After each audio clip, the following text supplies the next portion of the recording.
আসছে ঈদুল আজহা উপলক্ষে নৌপথে অতিরিক্ত যাত্রী চাপ ও দুর্ঘটনা এড়াতে সব বাহিনীর সমন্বয়ে বিশেষ নিরাপত্তা ব্যবস্থা নেওয়া হয়েছে বলে জানিয়েছেন কোস্টগার্ড মহাপরিচালক রিয়ার অ্যাডমিরাল মোহাম্মদ জিয়াউল হক।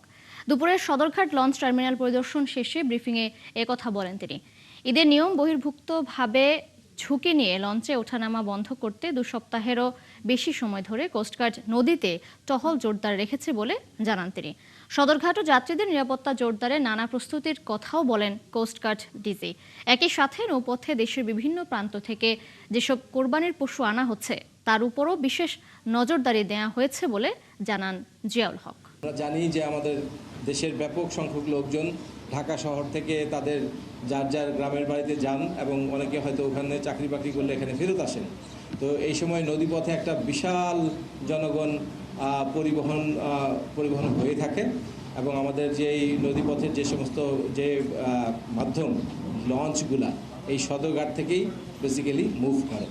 তো এই কারণে এই সময় যাতে মানে লঞ্চের চলাচল, জনগণের মানে লঞ্চের ভিতরে নিরাপত্তা এবং লঞ্চের যে ফেরি ঘাট যেগুলো আছে বা লঞ্চ ঘাট যেগুলো আছে এখানে আরোহণ অবরোহণ এই সমস্ত কারণে যদি কোনো ধরনের নিরাপত্তা সংক্রান্ত কোনো বিষয় থাকে সেটা দেখার দায়িত্ব আমরা সম্পূর্ণভাবে নিয়ে থাকি।